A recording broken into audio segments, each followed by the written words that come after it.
Apologies for the long wait. With the sudden heat waves crashing the western coast, not many entities are active. Summer means long days. The paranormal's version of hibernation set in, and I haven't had much business. Of course, this heavily delays my payments for Adeline. But she seems to be very understanding. Not that she nor I have control over traffic or any request, of course. But at least Adeline is in no deliberate hurry for me to make those payments. Many of you have asked what Lilith had to pay for her ride. She didn't leave a review, as she didn't want too many beings knowing about her globetrotting nor her business affairs.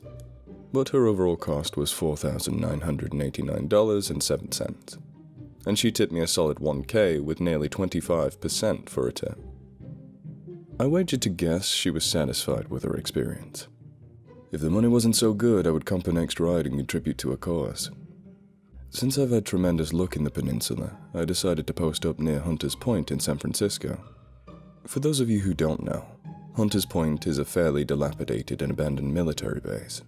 Dangerous for humans usually means ideal real estate for the things that go bump in the night. Although there's really no such thing as ideal in San Francisco. Even entities can't escape taxes when blending among the humans. I sat for about an hour, called Charisse and caught up with her a bit. She's in Alabama right now, setting up a corporate office in Birmingham for Cerber. She asked me if she could tell her story to you guys when she returns, and of course, I'm happy to oblige. I've grown quite close with Charisse, and it's nice to have a friend. You just don't realize how disengaged you are from the real world when you trek it alone, and especially when most of your interactions are with the paranormal. Only in the moments where I know my life is threatened do I ever feel human, which is a very strange concept. It's not to gloat. I know I'm very low on the food chain, but I've been so submerged in Cerber that I've grown to lose interest in hobbies and things that still make me feel mortal. I finish my coffee and hang up with Charisse. In the last 20 minutes of my conversation, I noticed a request had been put out. I checked to see if it was snatched up by another driver, but it wasn't. I gingerly pressed accept, cringing at my poor manners. That's right, I've come to know shame. The request came from Lee Jun, who I've come to know as a lawyer, hoping to run for governor.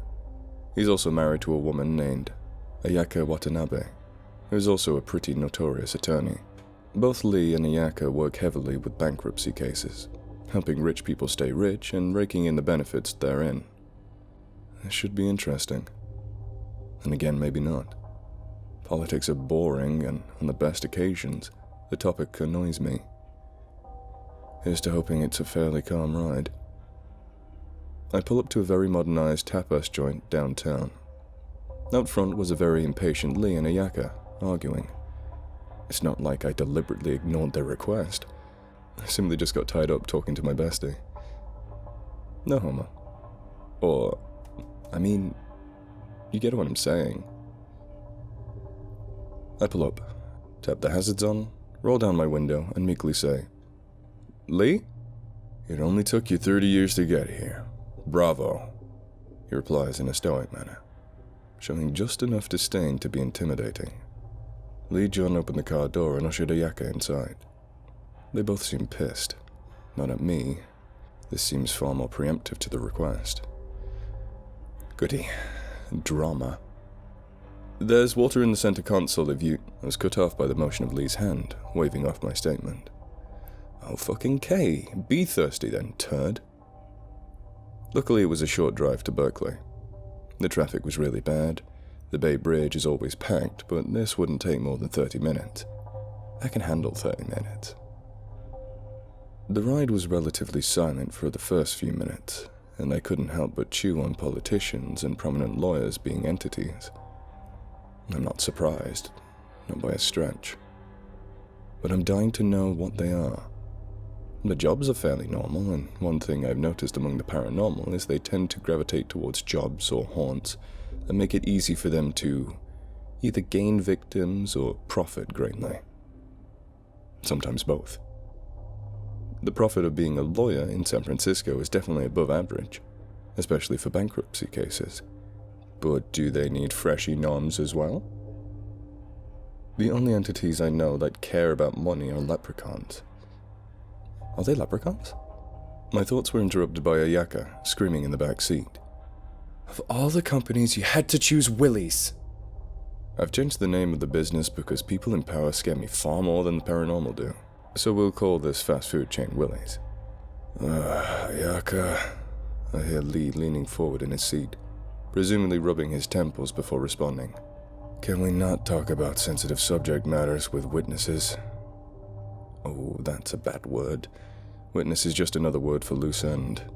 I actually felt sorry for myself for a moment.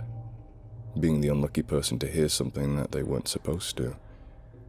Legalities made me nervous, especially after all the courtrooms I've been in for my own defense. He doesn't give a damn. Do you give a damn, Jim? Ayaka asked, looking at me through the rearview mirror. Who's Jim? I'm not Jim.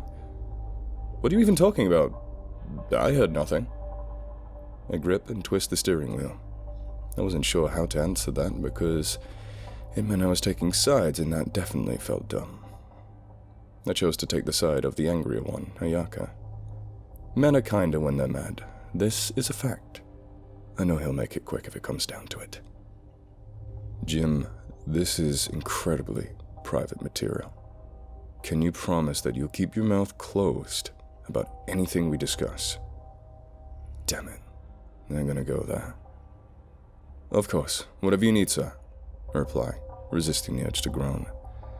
At least we were already on the bridge. Ayaka, this is a slam-dunk case. We've got more money than God. What more could you ask for?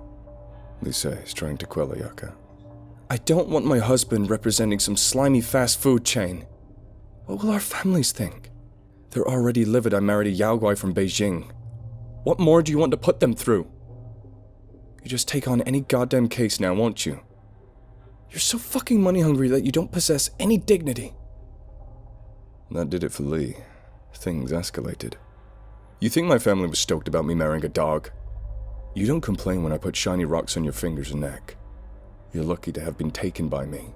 No man wants to deal with the smell of you after it rains, let alone your nagging. Lee replies coldly. I don't care what or who you are.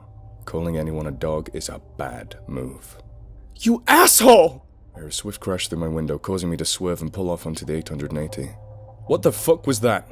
My turn to throttle Lee. Relax, she's having a moment. Lee replies, waving me off in a dismissive manner. Excuse me? Dude, your wife just shot out my window like a furry cannonball. You're gonna have to do better than telling me to relax. You do realize you're paying for the damage, right? Just what I need. More debt. What, you don't have insurance? I know a good lawyer. Lee replies. We both erupt into pure laughter at the irony of the situation. But really, I'm not paying for that window. So, Yao Guai? I asked to break the silence. Yeah, he replies, looking out the window. What's a Yao Guai? Well, to put it bluntly, I'm a ghost that has a burning sensation for a particular need. One that's never truly sated. So, you're basically addicted to money? No, not money. Though it doesn't hurt to be wealthy, does it? I wouldn't really know. Jim, I know for a fact that on your bad days, you walk away with 4 figures per ride with Cerber. That's dangerously close to well off. He says with a cocked expression. I guess. Decide not to drag that one out. No sense arguing with the lawyer. So what exactly are you addicted to? That felt like the right question. Addicted? Never really thought of it like that. I suppose you're right. You going to be pissed if I ask you a third time? Right, sorry. Winning. I'm irrevocably addicted to winning. There really is nothing more thrilling than taking on a case that just shouldn't exist to begin with, and winning the judge over, simply by speaking. That's kind of sickly. You'd make an excellent politician. You're not wrong. Lisa is still looking at my gaping window. I don't actually want to be a politician. That's Ayaka's idea. Why not? Because you win an election, then what? Sure, it's a big deal. It's a larger win for scale. But what comes after? He asks. I think he really meant that question, so I bite. Well, objectively speaking, you could try to better your community according to your own morals, I guess. Okay, yeah, politics are gross. Precisely. Would you want someone running for governor under the pretenses of screwing over hundreds, even thousands of people for just a few top dogs? I wouldn't win that. Not by a long shot. It startles me that you're more concerned with losing than you are with how morally bankrupt you come off. I'm getting angry. I've worked with unisons most of my life, and I'm no stranger to corporate greed. Oh, please. So I'm upfront with you on what it is I do, and you're going to pretend that you didn't accept this job purely out of financial gain? How exactly does that make you better than me? Well, I'm not defending greedy CEOs with more money than compassion, for starters. I reply, hoping to piss him off. I'm feeling more brazen, knowing Glee isn't all that dangerous to me. Well, unless we happen to be in a courtroom. No, but at least I have a solid excuse for why I do what I do. My actions are dictated by what is innate to me, not because a DUI has left me in a state of debt with little options to rapidly pay it off. My blood went cold and my body rigid. How the hell did he know about my DUI? I never said a word about it. How did... Lee cut me off, circling me like a hyena, ready to giggle chomp my corpse. That doesn't matter. What matters is you cast plenty of judgment on others, yet you don't seem to recognize the parallels between our initiatives. The only difference between us? Money isn't the driving force for me, but it certainly is for you. Yeah, that was checkmate. He's damn good. I scoff, getting out of the car and slamming the door, stumping along the side of the highway. Lee peeks his head out the gaping window. Where are you going? I'm off to look for your wife. You're a real jackass, and I say that from personal experience. I may be a greedy bottom feeder, but your wife didn't deserve to be called a dog. Okay, I realize I was being dramatic, but after that slow roast in my car, I was feeling a little wounded. Sue me. Pun intended. Ah, Jim, Lee says, climbing out of the back seat. She's a kitsune. Whatever, man, I don't care where she's from. She's not a dog. She's actually quite pretty. I retort, poorly. For some reason, I had it in my head that he was referring to her nationality. Common dumb Jim mistake. No, you mongoloid. A kitsune is a shapeshifter. She can't... I snapped. I really, truly felt a deep-seated rage claw its way from my diaphragm up into my cerebellum and flip the switch. I've really had it with Lee's insults to both his wife and myself. I snatched Lee up by the collar and let him have it. Look, dude, I couldn't give two shits if I pulled them out my own ass. The way you talk to your wife is absolute garbage. For someone who is so obsessed with winning, you seem like a real fucking loser to me. Watch your sociopathic mouth before I smash it into the center drive. I release and push him away from me as I continue walking. Alright, as I was saying, I can hear Lee dusting himself off behind me. My wife is a kitsune. She's an immortal woman with the ability to shift from her human form to a fox. Again, I don't give a damn. Calling any female a dog is a piss-poor move, even if your insult is a half-baked truth. It was a rotten thing to say. I continue walking, not looking back. Okay, fine. Lee wasn't walking. Instead, he was standing perfectly still and clearing his throat. I won't apologize to you for that. Lee and myself walked in a close stride, scanning the side of the highway for Ayaka. We walked for about an hour before Lee finally gives up. Remember what you said in the car? About keeping your mouth closed? Yep, I reply, knowing full well I was going to plaster this all over the internet. He can sue me for it later, if he so chooses. Alright, Lee lets out a sigh, rolling his eyes. Ayaka, my darling, please forgive me. I was terribly wrong to treat you so poorly. Please come back to me, my love. Holy hell. Kraft couldn't have made that any cheesier if they tried. I run my hand over my face, feeling the crippling embarrassment I had falsely promised to keep secret. Now, I don't know what you all know about kitsunes, but I was expecting a tiny red dog-type creature to come forth. True to paranormal fashion, that wasn't the case. About 30 feet away, under a dark freeway off-ramp, stood an enormous red and white fox, adorning 9 tails. When I say enormous, I mean she was a solid 8 feet standing. Ayaka's eyes glowed a glinting paradot, juxtaposing her fiery presence. You could hear a sharp whine coming from the massive, beautiful creature, as if to let us know she was emotionally wounded. No, I did not boop a snoot. I already know that's coming. I know, my love, Lee continues. I'll decline the suit, but on one condition. Ayaka remains silent, haunting the underside of the off-ramp. For a creature with so many appendages, she's able to keep quite still. I won't run for office. I can't, which is a very shaky maybe.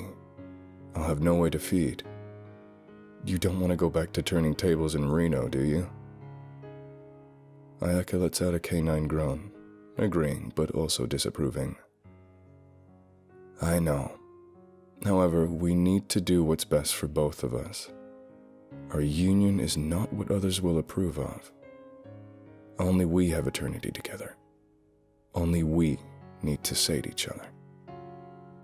Blech. I let out intentionally. Alright, can we please do the rest of the weird notebook garbage in the car? I don't mean to be a dick, but I really need to put out a signal soon, and I'm not getting paid to watch you guys make up. Please, Ayaka, return to the vehicle so that I can take you both to your destination. I know what you're thinking. Jesus, this is where Jim dies. Sorry to disappoint, I'm still alive, much to my surprise. This did coax Ayaka from the off-ramp. Stark fucking naked. Oh my god, I'm so sorry. I dove into my coat, blushing and embarrassed for taking in the full view before really registering what was happening. They both laughed gingerly at my response.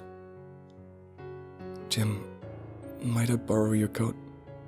Ayaka asks, warm and unfazed. I take off my coat, one hand covering my eyes at all times, waving it in the direction of her voice. Yeah, fine, here. Thank you. It's safe to look now, she replies, drowning in my coat. Lee wraps his arms around Ayaka and rubs her shoulders, as if to warm her from a snowstorm. Ayaka slaps Lee's hands and bonks. You don't have to run for office, but you take on another fast food chain, I'll crush your trachea with my bare, mortal hands. Ayaka stomps off to the car. Lee looks at me, holding his hands up incredulously, as if to say, Do you see what I have to deal with? I really have no sympathy for him. She really should have bit his jewels clean off. Luckily, Ayaka is well prepared for transitioning. She carries a pair of leggings, t-shirt, and those compact slipper thingies in her purse, just in case the occasion arises. Clever fox. She changed in my back seat, Lee holding the jacket up to shield me from seeing his naked wife. It was at my behest that she stayed covered. Call me old-fashioned or childish, but her nude body is not for me to gawk at. I have to stay professional. Well, sort of. I pull up to a home very close to the University of Berkeley. An old Victorian-style home, painted pale blue with hundreds of flowers, climbing trellises, snaking around cement pillars upon their porch. I'd like to think that if I had a disposable income, I would own a home as beautiful as theirs. Lee, I'll see you inside. Lee doesn't verbally reply, simply kisses her cheek, pats her hand and exits the car. I'm not scared. She's a lovely, fairly normal woman who had a normal reaction to a stupid remark. Not sure if I'm desensitized or if my lack of fear is valid. Probably the former. I heard what you said to Lee, James. Ayaka begins, looking me in the eye through the rearview mirror. I appreciate your chivalry. More importantly, I apologize for my actions that led to your broken window and lengthened evening. She gestured to the left. Nah, don't worry about him. He's an asshole. Unfortunately, I can relate. You both taught me some pretty valuable, albeit hard lessons this evening. It was really my pleasure. We both smile and shake hands. Oh, and James? She replies, gripping my hand and staring at me straight in the eyes. If my husband tips you anything less than $7,000, I'll expect you to contact me immediately. That chintzy bastard has a nasty habit of being cheap in conversation and in financial obligation. Yeah, okay, I reply, praying this isn't going to turn into a therapy session. I'm so bad at words, especially ones needed for comfort. Good, she replies genuinely. Thank you for the lift. Enjoy your evening. My pleasure. Thank you for choosing Cerber, and have a wonderful night. Ayaka waves me off as she runs up the stairs to her front door. A notification pops up on the app revealing the end-of-ride details. The price was $1,356.89, and a tip of $10,000. The review read, "Not one word, Jim," with a 5 Batwing rating. I know part of this is hush money, but I couldn't resist uploading this drama. Mostly because I haven't had much work with Cerber lately, if I'm being honest. Can't spare any details if the pickings are slim. No time to waste. I pull into a 24-hour drugstore, picking up some trusty duct tape and black trash bags to cover my window. They only had boxes holding 40-plus trash bags, but let's face it, this probably won't be the last time that I'll be taping up a window. With haste, I patch the hole, dust the glass shards into another bag, and set out another signal for availability. About 10 minutes later, I get a request from Tutu. Cool. I can still salvage the night and turn a mint if I'm careful. I respond to the request and head to the Children's Hospital in Oakland. Just after I respond, I felt a tickle in my ear, as if a fly had perched itself specifically to make me hit my own head, which I did. I got to the hospital in a matter of minutes to see a short, cute nurse covered in blood. Considering it's not unusual. She climbs into the back seat, opposite to the broken window. Tutu slumps in her seat and lets out a long sigh. Tutu? I ask her. Yeah? She replies, eyes closed. If you need water, there's some behind you in a cooler. I put my car in drive. Please let me know if there's anything else I can do for you. She nods and rests comfortably. We have a long ride back to Stockton ahead of us. A sleepy entity makes for a pleasant, pain-free evening, and I'm pleased with that. After we hit 580 East, close to Pleasanton, I heard a loud grumble. She's hungry. She moans in my back seat, slightly writhing and cringing. I'm sorry, I don't have anything to offer you. Would you like me to hit a drive-thru? My treat? I ask, nervously. Hungry is never good, even in human circumstances, let alone with an entity. That's sweet, but... she says, cocking a smile with sharp, gnarled teeth. A cheeseburger isn't going to cut it. Oh, I reply simply. I look back in my mirror again to see her staring at me with solid black eyes. She looked like a humanoid shark. I would kill for some baby back ribs. But I don't want just the ribs. She stops laughing and continues staring at me, mouth agape. It hit me. Children's Hospital, nurse, Tutu. Holy shit. Lamashtu, I stated, my heart lodging itself in my throat. Lamashtu smiles, tilts her head and wiggles her fingers in a twisted childlike hello. Fuck, is all I could get out before she lunges at me. Lamashtu grabs my hair, yanking my head back, biting my right cheek. I swerve my car with one hand in an absolute panic, trying to kick towards the emergency pedal brake. The tiny needle-tipped teeth sunk into my cheekbone, causing blood to shoot into my eye. Like a fool, I let go of the steering wheel, slam on my brace, sending Lamashtu flying into the front of my car. The impact wasn't enough to cause it to flinch, let alone knock her out. All I did was give her a better angle to rip me apart. She charged again, biting at my chest, her mouth ripping through my jacket and shirt like a garbage disposal devouring cooked pasta. I let go of the brake in our struggle, causing the car to move again. The pain is excruciating, causing me to scream as I push her by the throat against the dash of my car. She claws at my arms, chomping her predatory mouth to intimidate me. But it's clear she doesn't have much strength due to her being hungry. I keep steady hold of her neck, and just as I can start to feel my arms give way, I hear something from the back seat. "Lamashtu, I see you," a young man sings from the back of my car. Lamashtu immediately halts her feverish struggle. Her face drops to pure fury as she stares back at the man. After about 10 seconds, she lets out a primal scream, causing every single one of my windows to shatter. Lamashtu frantically claws her way out of my now gaping window. You have got to be fucking kidding me! I scream, slamming my fists down on the dashboard. I whip my face around to see a hysterical 20-something gripping his sides and cackling from the back. And who the hell might you be? "Easy, Kimosabi. The name's Pazuzu," he says, straightening out his leather jacket. Pazuzu was tall, dark, and handsome. The kind you might see on those smut novels in your grandma's bedroom with a woman draped half naked across her lap. "Pizza Shih Tzu?" I respond condescendingly. He bellows another roaring laughter. Pizza Shih Tzu? Dude, you're a riot.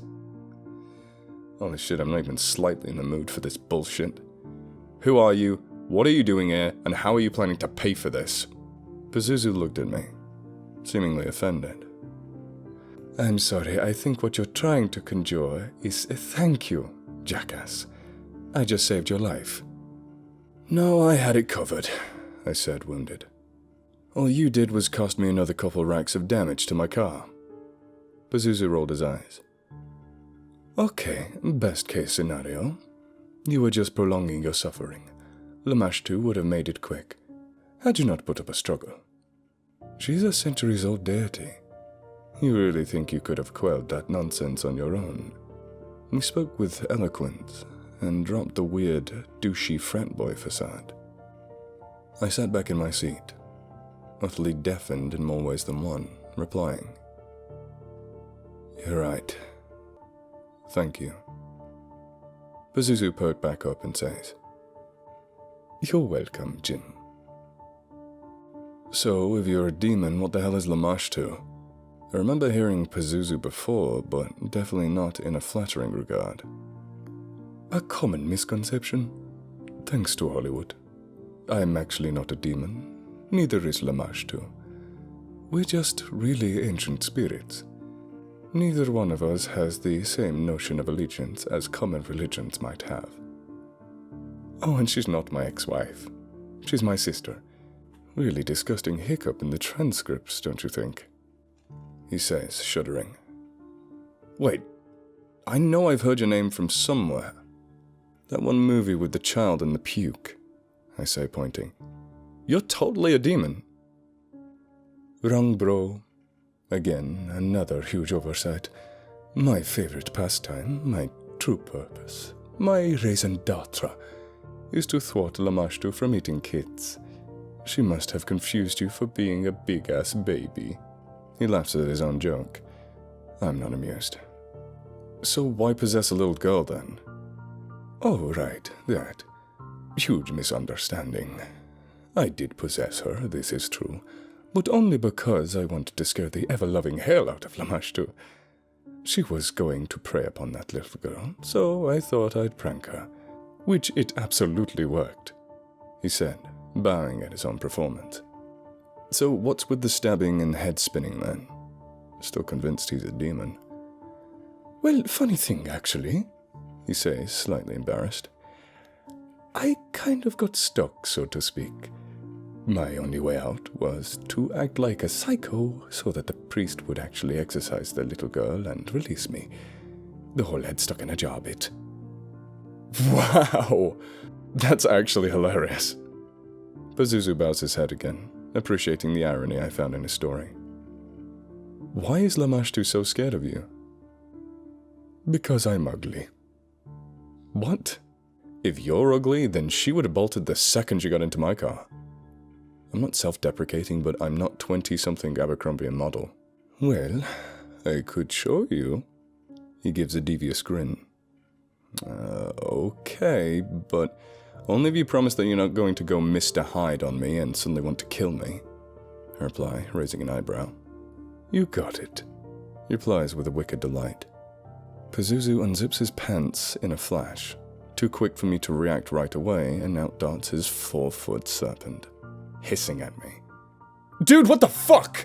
I thump back into my steering wheel, reinviting my previous injuries to shoot daggers of pain through my neurological receptors. What the fuck is that? Pazuzu grips his sides and howls in a fetal position. That was my dick, Jim. You see me as immortal, but what I truly am is much more horrifying, he says through giggles. Show me your face then, you psycho! I reply, clawing at my eyes, wishing I could dump bleach into my sockets. And miss the opportunity to scare you and scare you? Absolutely not. You want to pet her? I call her Petunia, he says, dragging out the jest. You're a weirdo, was all I could throw at him. Desperately wanting to change topics, I ask. Well, can I take you someplace? I asked, hoping he would say yes. Oh, no thanks, man. Cerber rates are ridiculous. He brushes the glass out of my door and moves to get out. I'm an ancient deity. Why take a car when I can materialize wherever I want? Fair point. Alright. Thank you, Pizza Shih Tzu. I wave off half-heartedly. Good night, Jim. Pazuzu disappears after closing my door. Fuck that guy. I know you're all going to ask me what Lamashtu paid. Unfortunately, she got away with paying nothing. The app only registers where I drop someone off, and if a ride is cancelled, and because the crazy lamprey was coherent enough to cancel the ride, she didn't have to pay. I know my blood is boiling too. I had to call Adeline. I remembered her, "Ew, men are gross" comment, and since I was chewing on that for a bit, she picked up. I tried pretending I was a woman. Hi? I really need to send my car in for repair. Can you help me with that? Jim, Adeline says, annoyed. No, this is, Jenny! I'm new to Cerber. Maybe you haven't heard yet. Reply, biting my lip and wincing. Jim, I have caller ID. Adeline says flatly. Alright, fine. It was Lamashtu. Adeline grew silent on the phone for a few seconds. Adeline? I beckon. Are you hurt? She asks through gritted teeth. I think she's mad at me. Well, yeah, but I didn't do anything this time. She was hungry and I tried to take her to a drive-thru, but she went shark mode on me and started taking chunks out of me. I swear, it wasn't my fault, I plead. I know I have a reputation, but I was on my best behavior this time. It's fine, Jim. I believe you, she says, immediately calming my nerves. What will this run me now? I ask, fearing the worst. You have a $500 out-of-pocket deductible, but the rest is covered by Cerber insurance. I'll compensate you the $500 once I get it back from Lamashtu, she says in a soothing maternal voice. Firm yet reassuring. Thanks, Adeline. I really appreciate it. Would it be too much to ask to get a company car? Not at all. Just remember, you break it, you buy it, she says, chiding me. I mean, technically, I didn't do anything. I'll have one of our employees drop off the rental to you in about 12 hours. They'll be human. You mean there'll be a lamb? I reply, prodding. Sharice told me about the badges and code of conduct. When can I get a badge? You want to advertise yourself as a turkey leg? Be my guest. Your badge will be delivered with the car. You'll have limited access for now. It's a company standard. Anything else, Jim? Adeline seemed to be in a hurry to get off the phone. No, that'll be all, Adeline. Thank you again. I appreciate you. I meant that. She may be a pain in my ass, but her heart is good. She means well enough. I can hear herself soften at the other end of the line. My pleasure, Jim. I'm sorry about Lamash too. I'll take care of it. Pazuzu kinda beat you to it, I replied, trying to lighten the mood. Unfortunately, this kind of attack goes higher than Pazuzu. Lamashtu has already been banned from using Cerber after her stunt with Charisse, she says in an ominous tone. But I don't want you to worry about that. We'll talk more before your next ride. Thank you for your patience, Jim. I'm sending out a company doctor to check you for venom or any bacteria that may have transferred to you. Get some rest in the meantime. Good night. Adeline doesn't wait for a reply before she hangs up. I decide to make the drive home, shower, and wait around for the doctor to arrive. It's been a weird night, and I'm dying to dump all of this emotional baggage off onto Charisse. I wonder how she'll react when she finds out I faced Lamashtu and walked away from her relatively unscathed.